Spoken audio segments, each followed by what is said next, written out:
What is up, guys? Welcome back to the Keep It Hoop YouTube channel. Today we're going to be doing a short breakdown on how the Boston Celtics were able to contain and stop Kevin Durant. So the first thing you're going to see right off the bat is how active the Boston Celtics are. They're not just sitting back and being in reaction or reactive mode. They're going to be very proactive in making sure that they're doing whatever they can to make Kevin Durant uncomfortable. So on a screen here, instead of playing a drop kind of coverage or even just normally switching, you see Jason Tatum and Al Horford are going to trap, and then they're going to be very active with their hands. They're going to do so without fouling. They also know that these are the playoffs, and they're going to be able to get away with playing a little bit more aggressively defensively. Same thing here in the fast break. Instead of dropping back and waiting for Kevin Durant to make a move, Al Horford does a really nice job. Very fundamental, right? When you're defending a fast break, you want to make sure that you stop ball. He does that, stops the ball, and then he ends up getting a steal out of it. Very active hands once again. So this play right here is another example of how much attention Kevin Durant was getting. Right, you're going to see here first, Jaylen Brown does a great job of being physical with Kevin Durant before he even gets the ball. And then while that's going on, you see, right, as we let this run, Marcus Smart and Al Horford and Jason Tatum are all, and even Grant Williams to a degree, all keyed in on what Kevin Durant is doing. And you can tell right here, at all times, Kevin Durant has anywhere from 2, 3, 4, 5 sets of eyes on him, right? Like there's just multiple guys making sure that it's not just Jaylen Brown. There's multiple sets of eyes making sure that Kevin Durant's contained and that they're also being physical with him at the point of attack before he even gets the ball. And this might not look like a lot, but over a 48-minute game and over a 7-game series, I know this ended up only being 4 games, but over a series, especially in the playoffs where the whistles aren't being blown as much, this does end up wearing on you. Okay, so as we let this run, you see again, very physical. And Marcus Smart, because he has his head on a swivel, always ready to help, ends up causing another turnover here. So on a play here, you're going to have Al Horford switch on. And Al Horford, when the Celtics got him back this past offseason, it wasn't a very sexy move. It wasn't a thing that, a lot of people talked about. Al Horford is not one of those guys who's a star, not going to put up insane numbers, but he is so important for the Celtics team, much like Marcus Smart, because he really sets the tone on defense and he allows Udoka and the Celtics to play a brand of basketball, especially on defense, that works so well for them. And not a lot of big guys can do this. Switches out onto Kevin Durant, right? He has the size, but also the quickness to stay with him to a degree. Always hands up. You see again, very active hands, making sure his hand's always in his face. Forces a really tough shot here. Great defense by Al Horford. And if Kevin Durant makes that, you live with that. I think a play like this is actually where you start to see, I know this is only game 2, but you start to see the physicality of Boston's defense start getting to Durant. Durant right here in the corner, right, and not doing much. And you're going to see him try to come off a screen, but with Patty Mills being the one to set a, or I guess it's Bruce Brown, the one to set a screen, not a very hard screen for Jason Tatum to get around. And you see Kevin Durant not being very active in trying to get the ball. And once he does, waits for the shot clock to go down. Not a lot of movement from the Nets on the weak side, and ends up with a very, very well contested shot. And again, another miss. All right, right here, this might, if I had to pick one position or possession to really outline how the Celtics guarded Durant, this might be it, because the physicality with which they play him at, it's like right on the line of what a foul is, but you don't really want to call it, and they just toe that line perfectly. But you can see how aggressive and physical they are with him, right? Derek White pushes him as Kevin Durant's coming up. All right, so that's one body Durant has to go through.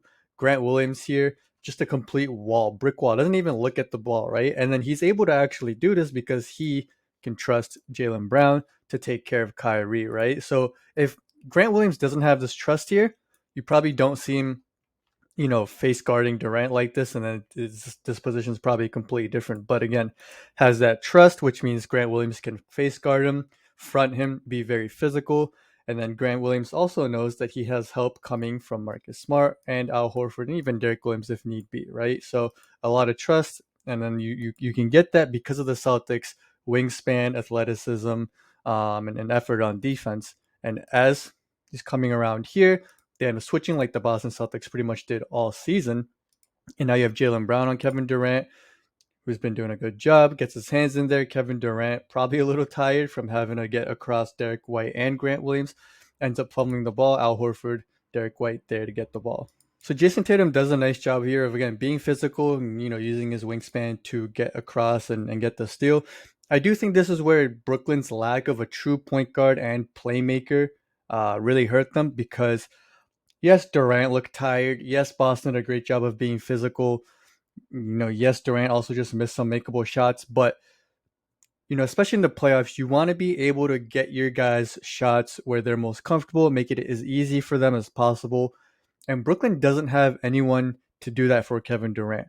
Now, Kevin Durant on most nights against probably all but 3, 4 teams in the NBA doesn't need a guy to do that for him because he's that gifted.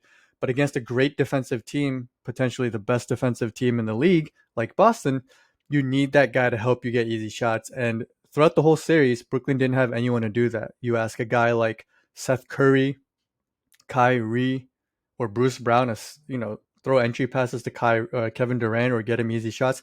It's not going to happen. And Brooklyn took complete advantage of that, and they were able to play off of guys, especially like Drummond and Bruce Brown, who they're not offensive threats. And if Bruce Brown scores 20 or 25 like he did in a couple of those games, you live with that. You'd rather that than Kevin Durant get in a rhythm and get going and completely dominate.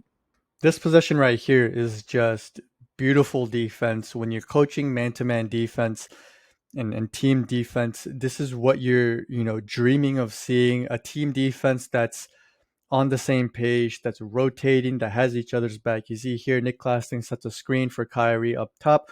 Marcus Smart does a great job of rolling around. That's something he's really good at, and a lot of good point of attack defenders are good at. They use a spin move to actually get around the defender or get around the screen. Marcus Smart here gets back in the picture, gets a little help from Al Horford, who makes sure that Kyrie doesn't get an easy look. Right, he kicks it back out to Kevin Durant, who sees Jaylen Brown right in his face. And then because the Nets don't have great spacing, right, you have Seth Curry right here, which allows Derek White to be here for the help to cut off. You kind of have a two-guy guarding one person situation right here. Even when Seth Curry goes out to the side a little bit, now Derek White, great rotation, great closeout, using his feet, not biting on a pump fake, right? He's there, he moves his feet. He then has a dribble handoff to the corner, and then Derek White and Grant Williams switch.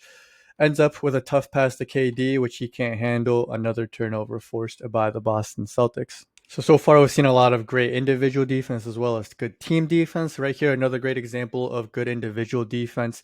Not a lot of movement for the Brooklyn Nets. No screens, no off-ball movement. You have three shooters on the other side. KD, again, forced to go ISO. Nets aren't really getting him in a good position to succeed. Grant Williams moves his feet, does a great job of holding ground, great job of moving his feet, but also, again, using his hands. And they're just able to always make sure that Kevin Durant's seeing bodies. But again, it comes down to them being active. They're not waiting for Durant to come to them. They're making sure that they're proactive in making him uncomfortable, tiring him out, and making sure that he's always seeing multiple bodies and just having a tough time getting an easy look. This is the final example I wanted to show, and I think this is where you start to see Kevin Durant get a little frustrated, and like he mentioned himself, start to overthink things. Right, he finally gets past Jason Tatum. You think, right, maybe he gets a little bit more space, a better look at the hoop. Daniel Tice right there. As soon as Tatum gets beat, steps up, and he knows that if he steps up, and even if Durant wants to make this pass to Drummond, Jaylen Brown's going to be there, and even if Bruce Brown kicks out to the corner for a three, then Horford's gonna go out, or you just live with that anyways, right? It's Bruce Brown. He makes a three. It's whatever for the Celtics. So KD finally gets past Jason Tatum, but Daniel Tice right there for the help. And again, KD, there's four guys around the paint really, right? I mean, Marcus Smart and Horford, they're pretty close to the paint. And you got three guys in the paint with Tatum right behind KD. So very difficult situation for KD to be in. Ends up coughing the ball up. Yeah, another turnover. And look, I didn't even show on some of the Durant's turnovers or misses. The Celtics were able to get easy baskets on the other end. And I think if you saw the series overall, Boston's offense, they were able to get shots a lot easier than the ones Brooklyn had to get.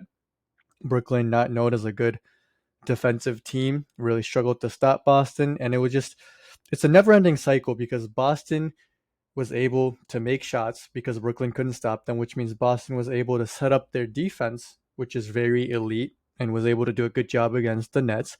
And then once they're able to get stops, then they're able to get out in transition and get even easier baskets. and then they can set their defense up again. It's a never-ending cycle. And Brooklyn, as currently constructed, with the lack of a true point guard, with the lack of consistent outside shooting, and with the lack of good defenders, especially at the wings and in the interior where they were getting killed, they just did not match up well with Boston. And look, I didn't think that Brooklyn would get swept.